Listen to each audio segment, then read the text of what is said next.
انتہائی اہم موضوع ہے، نفس کی تربیت کیسے کریں، یعنی یوں کہہ لیجئے خود کی تربیت کیسے کریں، اپنے آپ کی اصلاح کیسے کریں۔ نفس کا تعلق دل سے ہوتا ہے۔ نفس 3 قسم کا بیان کیا گیا ہے، بعض لوگوں نے 4 قسم اس کے بیان کیے ہیں۔ مشہور 3 قسمیں ہیں، نفس امارہ، نفس لوامہ، نفس مطمئنہ۔ نفس امارہ یہ انسان کو گناہوں کی طرف، اللہ رب العالمین کی نافرمانی کی طرف ابھارتا ہے، اور نفس مطمئنہ یہ نیکی اور بھلائی، خیر کے کاموں کی طرف ابھارتا ہے۔ لیکن یہ جو تیسرا نفس ہے، نفس لوامہ، آپ کوئی بھی کام کرو وہ ملامت کرنے والا نفس ہوتا ہے۔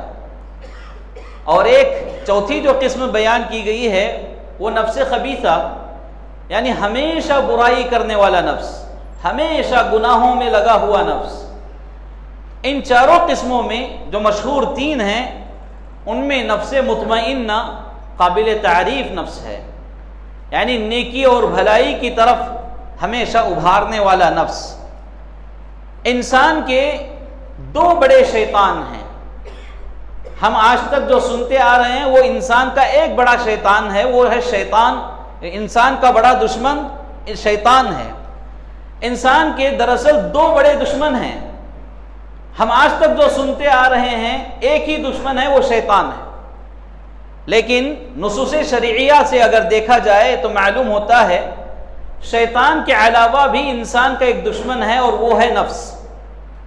یعنی نفس انسان کو گناہوں کی طرف لے جاتا ہے، اس کے پاس کتنا علم کیوں نہ ہو، علم رکھنے کے باوجود اگر وہ نفس کو کنٹرول میں نہیں رکھتا ہے تو پھر وہ گناہوں کی طرف چلا جاتا ہے، یہاں تک کہ گمراہ بھی انسان ہو سکتا ہے۔ واضح مثال یہودیوں کی ہے۔ یہودیوں کو اللہ تعالیٰ نے علم کے خزانے عطا کیا تھا، ان کے پاس بہت علم تھا، لیکن یہ لوگ اپنی نفس کی اپنی منمانی سنتے تھے، نفس کو قابو میں نہیں رکھے تھے، نفس کو کنٹرول میں نہیں رکھے تھے، لہذا وہ علم رکھنے کے باوجود گمراہ ہو گئے۔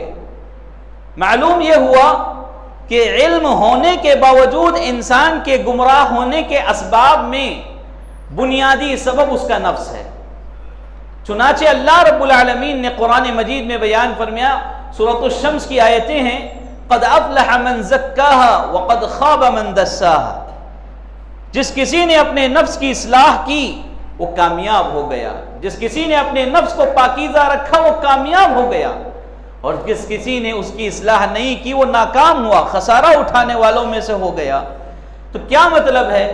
انسان کو چاہیے کہ وہ اپنے نفس کی حفاظت کرے، اپنے نفس کو نفس امارہ نہ بنائے، نفس مطمئنہ بنانے کی فکر کریں، اور نفس کو نفس مطمئنہ یعنی گناہوں سے ہٹا کر بھلائیوں کی طرف ابھارنے والا جو نفس ہے، وہ نفس بنانے کے لیے شریعت میں چند آداب بیان کیے گئے ہیں، تربیتی چند پہلو بیان کیے گئے ہیں۔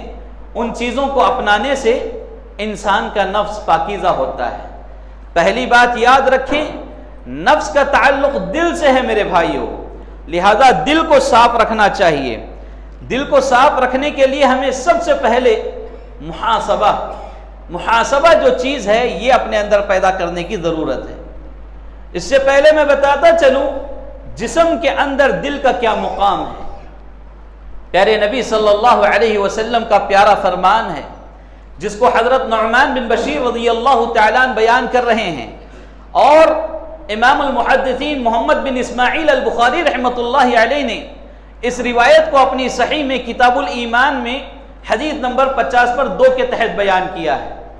نعمان بن بشیر رضی اللہ تعالیٰ عنہ فرماتے ہیں، اللہ کے نبی صلی اللہ علیہ وسلم نے فرمایا، وَإِنَّ فِي الْجَسَدِ مُضْغَةً، یقیناً جسم میں خون کا ایک لوتھڑا ہے، اِذَا صَلَحَ صَلَحَ الْجَسَدُ كُلُّهُ وَإِذَا فَسَدَتْ فَسَدَ الْجَسَدُ كُلُّهُ أَلَا وَهِيَ الْقَلْبُ۔ اللہ کے نبی صلی اللہ علیہ وسلم فرما رہے ہیں کہ آپ کے جسم میں، آپ کے بدن میں ایک خون کا لوتھڑا ہے، اگر یہ صحیح سلامت ہے تو سارا جسم سلامت ہے، اور اگر یہ بگڑ جائے، یہ خراب ہو جائے تو سارا جسم ہی خراب ہو جاتا ہے۔ الا وہی القلب، خبردار وہ انسان کا دل ہے، یعنی دل انسان کا اگر سلامت ہے، یقین مانیے اس کا سارا جسم، سارا بدن سلامت ہے۔ اگر دل بگڑ گیا تو انسان کا سارا جسم بگڑ گیا۔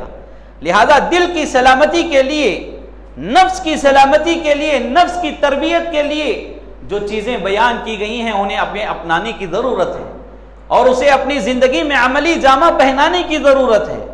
بہت ساری چیزیں بیان کی گئی ہیں، وہ ساری چیزیں میں مختصر وقت میں آپ کے سامنے رکھنا یہ مشکل بات ہے، لہذا ان میں سے 5 باتیں آپ کے سامنے میں رکھنے کی کوشش کروں گا، اور اللہ رب العالمین سے دعا کرتا ہوں اللہ تعالیٰ ان باتوں پر اور ان کے علاوہ کتاب و سنت کی ہر بات پر مجھے اور آپ کو عمل کی توفیق نصیب فرمائے، آمین یا رب العالمین۔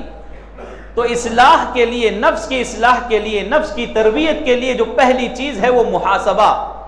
محاسبہ کہتے ہیں اپنا جائزہ لینا، اپنا حساب و کتاب لینا۔ آدمی دن بھر جو کاروبار کرتا ہے، رات میں اپنے کاروبار کا محاسبہ کرتا ہے، اپنا حساب و کتاب چیک کر کے سوتا ہے، یا پھر مہینے میں 1 مرتبہ انسان اپنا حساب و کتاب چیک کرتا رہتا ہے کہ میرے بزنس میں کہاں نقصان ہو رہا ہے، میرے بزنس میں کہاں فائدہ ہو رہا ہے، وغیرہ وغیرہ۔ تو ایسے ہی انسان اپنا جائزہ لینا یہ محاسبہ کہلاتا ہے، اور محاسبے کی بے انتہا ضرورت ہے۔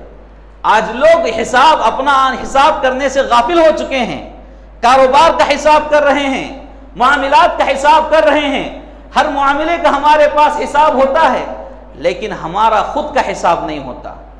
آج میں نے دن میں کتنی نمازیں پڑھی ہیں، آج دن میں میں نے کتنے لوگوں کو تکلیف دی ہے اور کتنے لوگوں کو میں نے راضی کیا ہے، میری وجہ سے کون کون پریشان ہیں، اور میں نے دن میں کتنا مال حلال حصے کا کمایا ہے، میرے مال میں کتنا حرام شامل ہوا ہے۔ یہ ساری چیزوں پر غور و فکر کر کے سونا یہ محاسبہ کہلاتا ہے، اور اسی بات کی فکر اللہ رب العالمین نے انسانوں کو دلایا ہے۔ سورۃ التحریم کی آیت نمبر 8 میں اللہ تبارک و تعالی فرما رہا ہے، سورۃ الحشر کی آیت نمبر 18 میں اللہ رب العالمین فرما رہا ہے، یا ایھا الذین آمنوا اتقوا اللہ ولتنظر نفس ما قدمت لغد، کہ اے ایمان والو اللہ کا تقوی اختیار کرو اور آنے والے کل کے لیے تم نے کیا پیش کیا ہے اس پر غور و فکر کرو۔ یعنی جو آنے والا حساب و کتاب کا دن ہے، اس دن کے لیے تم نے کیا نیکیاں جمع کیے ہیں، اور اس دن کے لیے اپنے آپ کو کامیاب بنانے کے لیے کیا کچھ حاصل کیا ہے، کیا کچھ پیش کیا ہے، تمہارے مرنے سے پہلے تم نے کیا سودا اکٹھا کیا ہے، اس پر غور و فکر کرو۔ یہ جو آنے والے دن کی فکر اس آیت میں بیان کی جا رہی ہے وہی محاسبہ ہے۔ عماد الدین ابن کثیر رحمۃ اللہ علیہ اس آیت کی تفسیر بیان کرتے ہوئے اپنی مشہور تفسیر ابن کثیر میں بیان کرتے ہیں کہ اس آیت میں اللہ رب العالمین لوگوں کو آگاہ کر رہا ہے، جگا رہا ہے کہ حساب لیے جانے سے پہلے خود کا حساب لے لو، حساب والا دن آنے سے پہلے اپنے آپ کا حساب کر لو۔ امام ابن کثیر رحمۃ اللہ علیہ نے اس کی یہ تفسیر بیان کی ہے۔ تو محاسبہ انتہائی اہم چیز ہے میرے پیارو۔ اللہ کے نبی صلی اللہ علیہ وسلم اپنا محاسبہ کیا کرتے تھے۔ بھلا بتائیے نبی صلی اللہ علیہ وسلم کو بھی اپنا جائزہ، اپنا محاسبہ کرنے کی ضرورت ہے؟ نہیں ہے۔ اس کے باوجود پیارے نبی صلی اللہ علیہ وسلم اپنا خود کا حساب و کتاب کر رہے ہیں، اپنا محاسبہ کر رہے ہیں۔ اور ہمارے سلف صالحین میں آپ یہ چیز بکثرت دیکھیں گے کہ کتنے سلف صالحین ہیں جو سونے سے پہلے محاسبہ کر کے سوتے ہیں، اپنے دل کی اصلاح کر کے سوتے ہیں، اپنے دل کو تربیتی پہلو میں ڈھال کر سوتے ہیں۔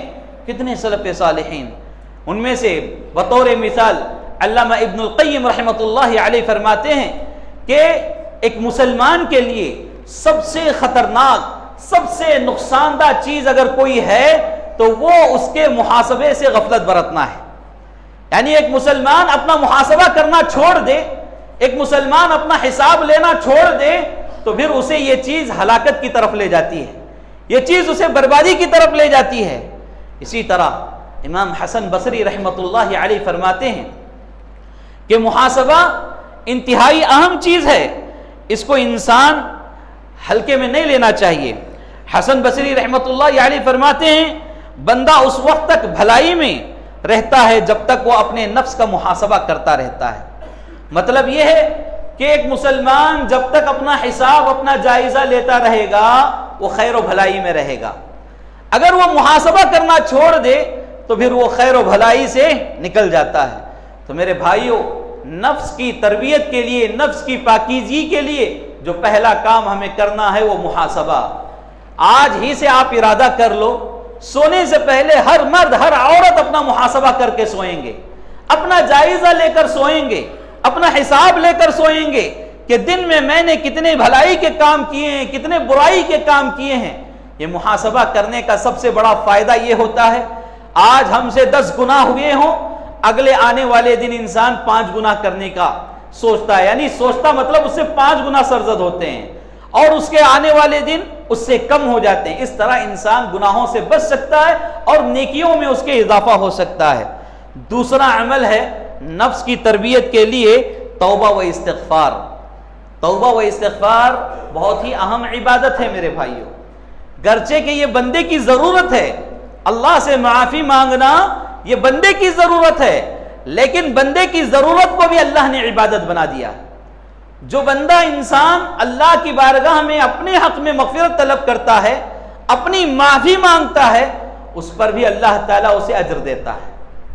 توبہ کرنے کا فائدہ یہ ہے کہ اس کو معافی بھی ملتی ہے، اس پر اجر بھی ملتا ہے، کیونکہ وہ توبہ کس سے مانگ رہا ہے؟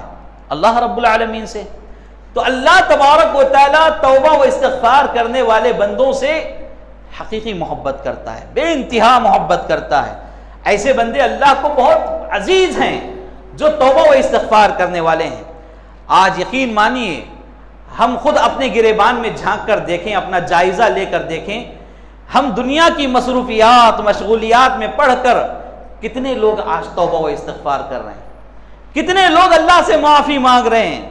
بہت کم ہیں جو اللہ سے معافی مانگنے والے ہیں۔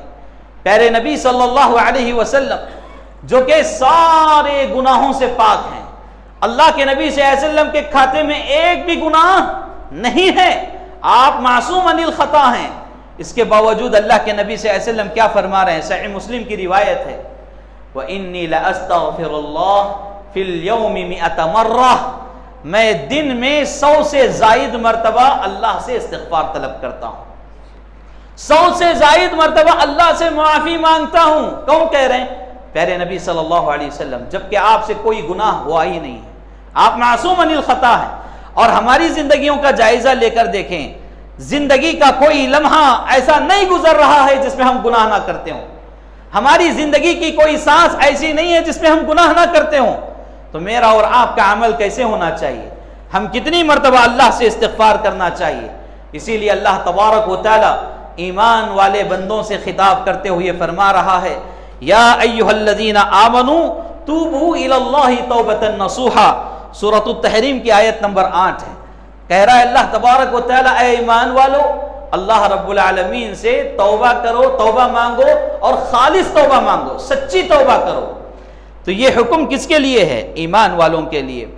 اور یقیناً اسلاف امت کا یہ عمل رہا ہے کہ ان سے گناہ ہو یا نہ ہو، وہ ہمیشہ توبہ و استغفار کیا کرتے تھے۔ علامہ ابن القیم رحمۃ اللہ علیہ اس ضمن میں فرماتے ہیں کہ انسان سے کبھی گناہ ہو جائے، گناہ ہونے کے فوراً بعد توبہ کرنا اس کے اوپر واجب ہے، اور اس کو مؤخر کرنا، ڈیلے کرنا، تاخیر کرنا جائز نہیں ہے۔ تو علامہ ابن القیم رحمۃ اللہ علیہ کے اس قول سے یہ بات معلوم ہو رہی ہے کہ انسان کے لیے توبہ کتنا اہم ہے۔ گناہ ہوا کہ نہیں، فوراً معافی مانگنا ہے، فوراً توبہ کرنا ہے، یہ اس کے اوپر واجب ہے، واجب۔ اگر نہیں کرتا ہے تو گنہگار ہو جائے گا۔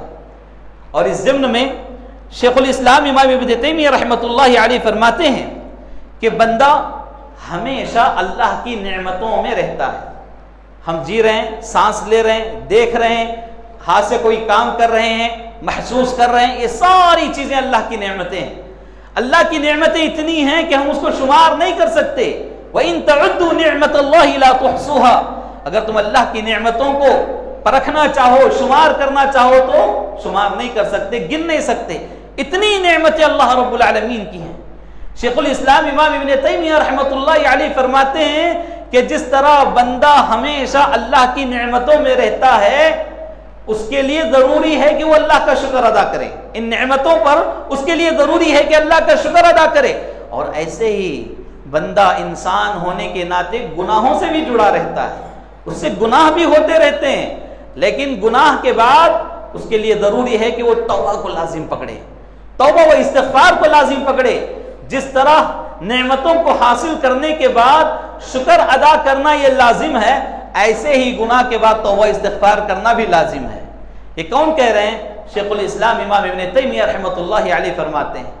تو بہرکیف توبہ و استغفار ایک انتہائی اہم عبادت ہے جو آج ہمارے درمیان نظر نہیں آتی ہے، لہذا ہمیں اس پر عمل کرنے کی ضرورت ہے۔ تنہائی میں آپ تہجد کا اہتمام کریں، یا پھر آپ کم از کم فجر کے لیے بیدار ہو جائیں۔ وہ ایسا وقت ہوتا ہے، سبحان اللہ، کیا سکون ہوتا ہے، ساری دنیا سو رہی ہے، سارے لوگوں سے آپ غافل ہیں، اور آپ ہیں، آپ کا رب ہے، آپ سجدے میں اپنی زمین رگڑتے ہوئے اللہ سے دعائیں کریں۔ ایسے وقت میں اللہ تعالیٰ دعا کو کیوں قبول نہیں کرتا؟ صحیح مسلم کی حدیث ہے، اللہ رب العالمین فرماتا ہے کہ تہجد کے وقت، صبح کے وقت اللہ رب العالمین اپنا ہاتھ آگے بڑھاتا ہے، کون ہے بندہ جو دن میں گناہ کیا ہوا ہے وہ رات میں معافی مانگ لے، اور رات میں اللہ تبارک و تعالی ہاتھ آگے بڑھا رہا ہے دن میں گناہ کرنے والوں کے لیے، اور دن میں ہاتھ آگے بڑھا رہا ہے رات میں گناہ کرنے والے معافی مانگ لیں۔ یہ کتنا بڑا احسان ہے اللہ تبارک و تعالی کا۔ ہم کتنے غافل ہو چکے ہیں، اللہ ہاتھ آگے بڑھا کر مانگ رہا ہے کہ کوئی ہے توبہ کرنے والا، کوئی ہے معافی مانگنے والا، کوئی ہے استغفار طلب کرنے والا، میں معاف کرنے کے لیے تیار ہوں، میں تمہاری توبہ قبول کرنے والا ہوں۔ لیکن ہم ہیں کہ اللہ سے ہم معافی نہیں مانگتے، توبہ استغفار نہیں کرتے، غفلت میں پڑے ہوئے ہیں، اسی لیے دل مردہ ہوتا جا رہا ہے، دل مر چکا ہے۔ بعض لوگوں کے دلوں پر قرآن اور حدیث کی بات اثر ہی نہیں کرتی، مطلب کیا ہے؟ مردہ ہو چکا ہے، دل مر چکا ہے۔ ایسے دلوں کو زندہ کرنے کے لیے اس کی تربیت بے انتہا ضروری ہے۔ میرے بھائیوں، تیسری چیز ہے تربیت کے لیے علم حاصل کرنا۔ دلوں کو زندہ رکھنے کے لیے، دلوں کی تربیت کے لیے، نفس کی تربیت کے لیے علم حاصل کرنا انتہائی ضروری ہے۔ میں دیکھتا ہوں ہمارے بہت سارے بھائی نماز پڑھ لیے تو یہ سمجھتے ہیں کہ اب ہم ناجح، یعنی نجات پانے والے، کامیاب ہو گئے۔ نہیں میرے بھائیوں، علم حاصل کرنا چاہیے۔ علم انتہائی اہم چیز ہے، اور علم انسان کی دل کو زندہ رکھنے والا ایک بہترین تحفہ ہے جو اللہ رب العالمین کی جانب سے عطا کیا گیا ہے۔ علم کتنا ضروری ہے آپ سوچیں، اللہ رب العالمین نے نبی صلی اللہ علیہ وسلم کو بھی علم عطا کیا، جبکہ وہ نبی ہیں، رسول ہیں۔ آپ کے اوپر وحی جو پہلی وحی نازل ہوئی، اقرأ بسم ربک الذی خلق، یعنی علم کے بارے میں اللہ تبارک و تعالی بیان کر رہا ہے۔ گویا کہ علم حاصل کرنے سے انسان کا نفس پاکیزہ رہتا ہے، انسان کے نفس کی تربیت ہوتی ہے۔ علم حاصل کرنا چاہیے۔ اللہ رب العالمین کم علم لوگوں سے، کم علم جن کے پاس کوئی علم نہیں رہتا، ایسے لوگوں کو اللہ تعالیٰ نظر انداز کر دیتا ہے۔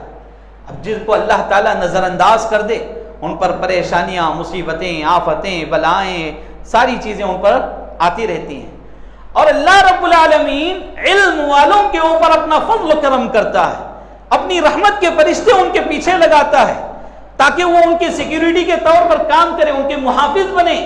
تو علم حاصل کریں میرے بھائیوں، دینی علم حاصل کرنا ایک مسلمان مرد اور عورت پر فرض ہے، فرض ہے، فرض ہے۔ غفلت نہ برتیں، دنیاوی علم حاصل کریں یا نہ کریں، وہ تمہارے دنیا کے حد تک کام آنے والا، لیکن یہ جو دینی علم ہے یہ آپ کو دنیا میں بھی کام آنے والا، آخرت میں بھی کام آنے والا۔ دینی علم سے آپ غفلت نہ برتیں۔ اور چند سورے ہم نے کیا سیکھ لیے؟ 4-5 سورے، بڑی مشکل سے 10 سورے، یہی 10 سورے ہمارے 60-70 سال کی زندگی کی نمازوں میں چلتے رہتے ہیں۔ اور دعاؤں کا آپ جائزہ لے کر دیکھیں، مصیبتوں پر مصیبتیں آ رہی ہیں، لیکن اس مصیبت میں ہم وہ دعا نہیں پڑھ پا رہے ہیں جو دعا نبی صلی اللہ علیہ وسلم سے ثابت ہے۔ کتنی افسوس کی بات ہے، کیا ایک امتی کے لیے، ایک مسلمان کے لیے یہ بات زیبا دیتی ہے، زیب دے سکتی ہے کہ اس کے نبی کی دعاؤں سے یاد نہ ہو، ثابت شدہ دعاؤں سے یاد نہ ہو؟ لہذا علم حاصل کریں، علم سے انسان کی اہمیت اللہ کی نظر میں بھی بڑھ جاتی ہے۔ اللہ رب العالمین سورۃ النجم کی آیت نمبر 29 میں فرما رہا ہے فَأَعْرِضْ عَمَّنْ تَوَلَّى عَنْ ذِكْرِنَا وَلَمْ يُرِدْ إِلَّا الْحَيَاةَ الدُّنْيَا، کہ نبی صلی اللہ علیہ وسلم کو حکم دیا جا رہا ہے آپ ان کی طرف توجہ نہ دیں جو ہماری یاد سے منہ پھیرتے ہیں، ہمیں یاد کرنے سے دور بھاگتے ہیں۔ ایسے لوگوں کی طرف توجہ دینے کی ضرورت نہیں ہے، وہ تو دنیاوی زندگی میں مست ہیں، دنیا کی زندگی طلب کرنے میں لگے ہوئے ہیں، اور ان کے علم کی رسائی اتنی ہے، ان کی علم کی پہنچ اتنی ہے جتنا وہ کر رہے ہیں۔ معلوم یہ ہوا کہ کم علم والوں کے اوپر اللہ رب العالمین توجہ نہیں دیتا ہے۔ لہذا علم حاصل کریں میرے بھائیوں، علم انتہائی اہم چیز ہے۔ شیخ الاسلام محمد بن عبد الوہاب رحمۃ اللہ علیہ فرماتے ہیں لوگوں یاد رکھو علم کا حاصل کرنا ہر مسلمان مرد اور عورت پر فرض ہے، اور یہ علم بیمار دلوں کی شفا ہے۔ سبحان اللہ، جو دل بیمار ہوتے ہیں ان دلوں کو شفا اسی علم سے نصیب ہوتا ہے۔ اور اللہ رب العالمین نے نصوص شریعہ میں جہاں کہیں بھی علم کا ذکر فرمایا ہے، پیارے رسول صلی اللہ علیہ وسلم نے نصوص شریعہ میں جہاں کہیں علم کا ذکر فرمایا ہے اس سے مراد دینی تعلیم ہے، عصری تعلیم نہیں، دنیاوی تعلیم نہیں، وہاں پر دینی تعلیم مراد ہے۔ تو میرے بھائیوں دینی تعلیم حاصل کرنے کی کوشش کریں۔ ہمارے اسلاف میں یہ بڑی خواہش، بڑی جستجو دیکھی گئی ہے علم حاصل کرنے کے پیچھے۔ 4 اماموں میں سے ایک امام گزرے ہیں امام احمد بن حنبل رحمہ اللہ، جو کہ امام اہل سنہ والجماعہ ہیں اور علم کے پہاڑ ہیں۔ اس کے باوجود ان کے سلسلے میں امام بخاری رحمۃ اللہ علیہ فرماتے ہیں ہم دیکھا کرتے تھے کہ بغداد کی گلیوں میں امام احمد بن حنبل رحمہ اللہ اپنی جوتیاں اپنے ہاتھ میں اٹھا کر گلی گلی بھاگ رہے ہیں، دوڑ رہے ہیں، اس حلقے سے اس حلقے میں، اس حلقے سے اس حلقے میں، علم حاصل کرنے کی جستجو میں۔ یہاں علم حاصل کیے کہ نہیں، یہ حلقہ ختم ہوا فوراً دوسرے حلقے کی طرف بھاگ رہے ہیں، جوتے پہننے کا بھی انہیں خیال نہیں ہے، جوتے اپنے ہاتھ میں اٹھا کر بھاگ رہے ہیں۔ اتنے میں ہمارے والد نے ان کو پکڑ کر پوچھا اے ابو عبداللہ کب تک علم حاصل کرتے رہو گے، کب تک علم حاصل کرتے رہو گے؟ اس وقت جواب دیا امام اہل سنہ والجماعہ امام احمد بن حنبل رحمہ اللہ نے، اس وقت تک علم حاصل کرتا رہوں گا جب تک میرے بدن میں آخری سانس ہو، جب تک مجھے موت نہ آ جائے، موت آنے تک علم حاصل کرتا رہوں گا۔ یہ ہمارے ائمہ کا علم اتنا وسیع ہونے کے باوجود علم حاصل کرنے کی تڑپ، شغف، جستجو کتنا زیادہ ہے۔ اب ہم یہاں علم دینے کے لیے اعلانات پر اعلانات، اجتماعات پر اجتماعات، دینی محفلوں پر محفلیں جماتے ہیں، سجاتے ہیں، ہمیں کوئی پرواہ نہیں ہے، ہمیں علم کی ضرورت نہیں ہے، علم کی ضرورت نہیں ہے۔ اگر وہی کہا جائے فلاں جگہ آدھا گھنٹہ آپ وقت دیں 500 روپیہ ملے گا، کتنے لوگ وہاں شریک ہوں گے، کتنے لوگ شریک ہوں گے؟ فلاں تنظیم کا کوئی پروگرام ہو، فلاں پارٹی کا کوئی پروگرام ہو، وہاں آپ کو دنیاوی حرص دلائی جا رہی ہے، کتنے لوگ حاضر ہوں گے؟ بچوں سمیت جائیں گے، عورتوں کو برقعے پہنا کر لے جائیں گے، کیوں؟ وہاں دنیا مل رہی ہے، دنیا مل رہی ہے۔ دنیا کی حرص، دنیا کی لالچ، دنیا کی چاہت نے ہمارے دلوں کو مار چکی ہے، ہمارے دلوں میں مردہ، ہمارے دلوں میں ہمارا ضمیر مر چکا ہے، ہمارے دلوں میں ایمان باقی نہیں رہا دنیا کی حرص کی وجہ سے۔ لہذا میرے بھائیو علم حاصل کرو۔ انسان ماں کی گود سے لے کر خبر میں جانے تک طالب علم رہتا ہے، علم حاصل کرنے والا رہتا ہے۔ کوئی اپنے آپ کو، آپ دیکھو بڑے بڑے علماء کو دیکھو، علماء کبھی اپنے آپ کو بڑا عالم نہیں کہتے، کبھی اپنے آپ کو بڑا عالم نہیں کہتے۔ کیوں؟ ان کے اندر وہ سادگی، وہ عاجزگی، وہ انکساری آ جاتی ہے کہ مجھے اور علم حاصل کرنا ہے، اور علم حاصل کرنا ہے، میں ہمیشہ طالب علم ہی رہوں گا، ہمیشہ اسٹوڈنٹ ہی رہوں گا۔ یہ بڑے علماء کی پہچان ہے۔ اور ہمارا عمل کیا کہہ رہا ہے؟ ہمارا عمل کیا کہہ رہا ہے؟ مجھے بس 4-5 فتوے معلوم ہوں گے اور وہی فتووں پر میری دنیا چلتی رہے گی، میری زندگی چلتی رہے گی۔ مجھے توحید معلوم نہیں، شرک معلوم نہیں، اور مجھے احکام معلوم نہیں، آداب معلوم نہیں، کوئی بات نہیں۔ اصل مسئلہ یہی ہے، اصل چیز یہی ہے، اصل عزت یہی ہے۔ لوگوں میں فتوے دیتے پھریں اور نمازوں کی پابندی کر لیں کافی ہے؟ میرے بھائیو، علم اگر تمہارے اندر ہے تو تمہاری نمازیں بھی سلامت ہیں، علم تمہارے اندر ہے تو تمہاری توحید سلامت ہے، علم تمہارے اندر ہے تو تم شرک سے بچ سکتے ہو، علم نہیں ہے تو کچھ بھی نہیں ہے، آپ کی نمازیں بھی بیکار جائیں گی اگر علم نہیں ہے۔ لہذا علم حاصل کریں۔ ایک چوتھا کام ہے جو انتہائی اہم ہے، نیک اعمال میں دلچسپی لینا، نیک کاموں میں انٹرسٹ بتانا، خواہش رکھنا اچھے کام کرنے کی۔ یہ چوتھا کام ہے دلوں کی تربیت کے لیے، نفس کی تربیت کے لیے۔ کتنے لوگ ہیں اچھے کام کرنے والے؟ بہت کم لوگ، الا ماشاء اللہ۔ اچھے کام سے مراد فرائض کی پابندی، نمازوں کی پابندی، نوافل کا اہتمام، روزوں کا اہتمام، صدقہ و خیرات کرنے کا اہتمام۔ یہ جو نیکیاں ہیں، ان نیکیوں کو کثرت سے کرنے کی کوشش کرنا، یہ دلوں کو زندہ رکھتا ہے۔ یہ عمل جو ہے انسان کے نفس کو مطمئنہ بناتا ہے، یعنی اچھا نفس بناتا ہے۔ نفس کی اصلاح اور تربیت میں یہ پہلو انتہائی اہم ہے۔ انسان کو نیک کاموں کی طرف جڑنا چاہیے، نمازوں کی پابندی، دیگر اعمال صالحہ کی پابندی، کیونکہ دیکھیے نیک اعمال کا تعلق ایمان سے ہے، ایمان سے۔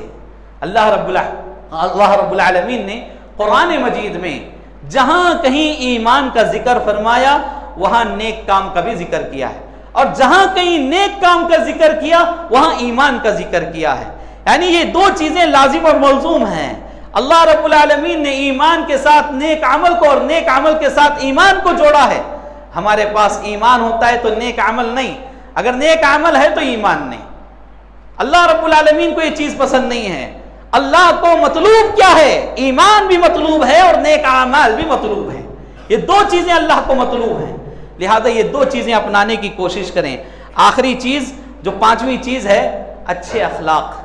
انسان کا ظاہر اور باطن اچھا ہونا چاہیے، وہ اندر سے بھی اچھا ہو، اوپر سے بھی اچھا ہو، اس کے اخلاق اچھے ہوں، اس کے اخلاق سے لوگ پریشان نہ ہوں، وہ لوگوں کو تکلیف دینے والا نہ ہو۔ ایسے انسان کا ضمیر ہمیشہ جاگتا ہے، اس کا نفس ہمیشہ زندہ رہتا ہے، اور اس کے نفس کی تربیت کے لیے انتہائی اہم ہے کہ وہ اپنے اخلاق کو سنوارے، اپنے اخلاق کو سنوارے۔ کیوں؟ نبی صلی اللہ علیہ وسلم کا فرمان ہے، ما شیء اثقل فی میزان المؤمن یوم القیامہ من خلق حسن وان اللہ لیبغض الفاحش البغی، رواہ الترمذی۔ کتاب البر والصلہ کی حدیث ہے، علامہ البانی رحمۃ اللہ علیہ نے اس حدیث کو صحیح کہا ہے۔ مطلب یہ ہے کہ قیامت کے دن مومن کے ترازو میں سب سے بھاری، سب سے وزنی چیز اگر کوئی ہوگی تو اس کے اچھے اخلاق، اس کے اچھے اخلاق سب سے بھاری ہوں گے مومن کی ترازو میں۔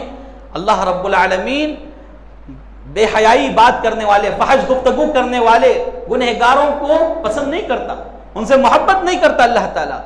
تو اس حدیث کے روح سے ہمیں یہ بات معلوم ہوتی ہے، اخلاق کو سجائیں، اخلاق کو سنواریں، کردار اچھا بنائیں۔ کیوں؟ اس لیے کہ ہمارے اخلاق سے کسی کو تکلیف نہ ہو، ہماری زبان سے کسی کو تکلیف نہ ہو، ہمارے ہاتھ سے کسی کو تکلیف نہ ہو، ہماری شخصیت سے کسی کو تکلیف نہ ہو، یہ ہمارا عمل ہونا چاہیے۔ یہ 5 باتیں ایسی ہیں جس میں نفس کی تربیت ہوتی ہے۔ اس کے علاوہ اور بھی کام ہیں، لیکن وقت کا تقاضا، مجھے یہی 5 باتیں آپ کے سامنے رکھنا تھا، وہ 5 باتیں میں نے آپ کے سامنے رکھی ہے۔ آخری بات یہ ہے، اگر تربیت نفس کی اچھی کر لی جائے، وہ نفس اس کا سدھر جائے، تو اس کے لیے شرف کی بات کیا ہے؟ اس کے لیے دنیا میں بھی عزت ہے، آخرت میں بھی عزت ہے۔ اتنی عزت، سبحان اللہ، اس کی روح قبض کرتے وقت بھی اس کی عزت ہوگی۔ فرشتے آئیں گے، کہیں گے یا ایھا النفس المطمئنہ ارجعی، یا ایھا النفس المطمئنہ ارجعی الی ربک راضیۃ مرضیہ فادخلی فی عبادی وادخلی جنتی۔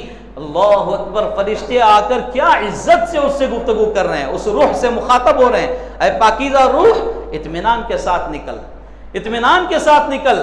کیا عزت والی بات ہے!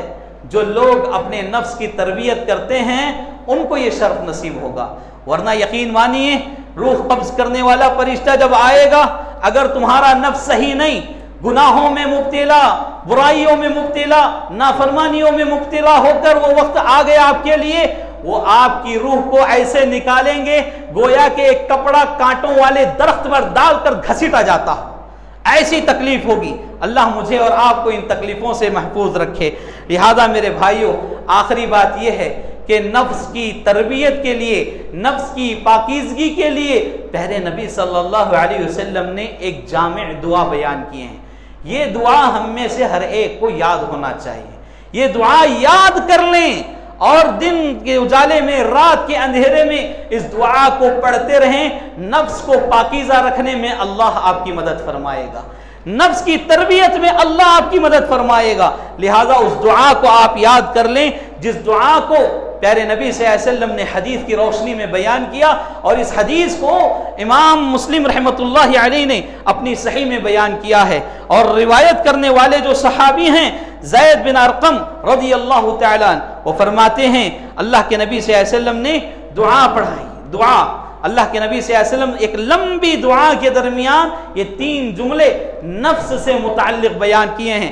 اگر کوئی بندہ یہ 3 جملے بھی اگر یاد کر کے صبح شام پڑھ لیتا ہے، اس کا نفس گناہوں سے پاک رہتا ہے، اس کا نفس، اس کا دل گناہوں پر نہیں لٹکتا، نہیں لپکتا، اس کا دل محفوظ رہتا ہے۔ کیا دعا ہے؟ اللہ کے نبی صلی اللہ علیہ وسلم فرماتے ہیں اللہم آتی نفسی تقواہا، اللہم آتی نفسی تقواہا، اے اللہ میرے نفس کو تقوی عطا فرما، وزکھا انت خیر من زکاہا، میرے نفس کو تو پاک فرما، تو بہترین پاک کرنے والا ہے، انت ولیہا و مولاہا، اور تو ہی میرے نفس کا ولی ہے، تو ہی میرے نفس کا مولا ہے۔ سبحان اللہ، کتنی پیاری دعا، کتنی جامع دعا۔ ان 3 جملوں میں نفس کی پوری کیفیت نبی صلی اللہ علیہ وسلم نے بیان کر دی۔ انسان کا پورا درد، پورا دکھڑا اللہ کے سامنے نفس سے متعلق جو انسان کر سکتا ہے، اللہ کے نبی صلی اللہ علیہ وسلم نے ان 3 جملوں میں بیان کر دیا۔ اللہم آتی نفسی تقواہا وزکھا انت خیر من زکاہا انت ولیہا و مولاہا۔ یہ 3 جملے یاد کر لیں، اور یہ صحیح مسلم کی حدیث ہے، حدیث نمبر 2720 حدیث نمبر 2720 آپ بعد میں دیکھ لیں، اور اس حدیث میں سے یہ دعا کو ضرور یاد کریں۔ اللہ رب العالمین سے دعا ہے اللہ تعالی ہمارے نفسوں کی حفاظت فرمائے، اللہ ہمیں ہمارے نفسوں کو پاکیزہ رکھنے کی توفیق عطا فرمائے۔ اللہ تعالی ہر قسم کی برائی سے، ہر قسم کے شر سے، فتنہ و فساد سے اللہ ہمارے دلوں کو محفوظ رکھے، اللہ ہمیں، ہماری اولاد کو، ہمارے نسلوں کو محفوظ رکھے، اللہ ہمیں توحید پر ثابت قدمی عطا فرمائے، اللہ شرک و بدعات سے، خرافات سے، غلط رسم و رواج سے، غلط کاموں سے اللہ ہماری حفاظت فرمائے، اللہ ہمیں ان سے اجتناب کرنے کی توفیق عطا فرمائے۔ ہم میں جو بیمار بیٹھے ہیں اللہ ہر چھوٹی بڑی بیماری سے مکمل شفا یابی عطا فرمائے، شفا کاملہ دائمہ مستمرہ اللہ عطا فرمائے۔ اللہ رب العالمین جو قرض دار ہیں، پریشان حال ہیں، اللہ انہیں ان سے نجات عطا فرمائے، اللہ حرمین شریفین کی حفاظت فرمائے، اہل توحید کی حفاظت فرمائے، توحید کے زمینوں کی حفاظت فرمائے، صحابہ و صحابیات رضوان اللہ علیہم اجمعین پر بے انتہا رحمتیں سلامتیں نازل فرمائے۔ جہاں کہیں مسلمان مظلومانہ زندگی گزار رہے ہیں اللہ ان کا محافظ ہو جائے، اللہ انہیں امن و سلامتی کی زندگی نصیب فرمائے۔ اللہ تبارک و تعالی ہمارے مساجد کی، ہمارے مکاتب کی، ہمارے مدارس کی حفاظت فرمائے، ان کے حق میں ہمیشہ خیر و بھلائی کے فیصلے فرمائے۔ جن کی اولاد نہیں ہیں اللہ انہیں اولاد جیسی نعمت سے مالا مال فرمائے، جن کی اولاد ہے اللہ ان کی اولاد کو ان کی آنکھوں کا ٹھنڈک، مطیع و فرمانبردار اور ان کے حق میں صدقہ جاریہ بنائے۔ ہر ماں باپ کو اولاد کے حق میں انصاف کرنے والا بنائے۔ اللہ تبارک و تعالی ہمیں مزید نیکیوں کی توفیق عطا فرمائے، جو غلطیاں، جو گناہ ہم سے ہو رہے ہیں اللہ معاف فرمائے، درگزر فرمائے، ہر چھوٹی بڑی نیکی کو قبولیت کا شرف عطا فرمائے۔ اللہ جب تک دنیا میں رکھے حالت ایمان میں رکھے، جب خاتمہ ہو تو حسن خاتمہ نصیب فرمائے، آمین یا رب العالمین۔ اقول قولی ھذا استغفر اللہ لی ولکم ولسائر المسلمین وما توفیقی الا باللہ۔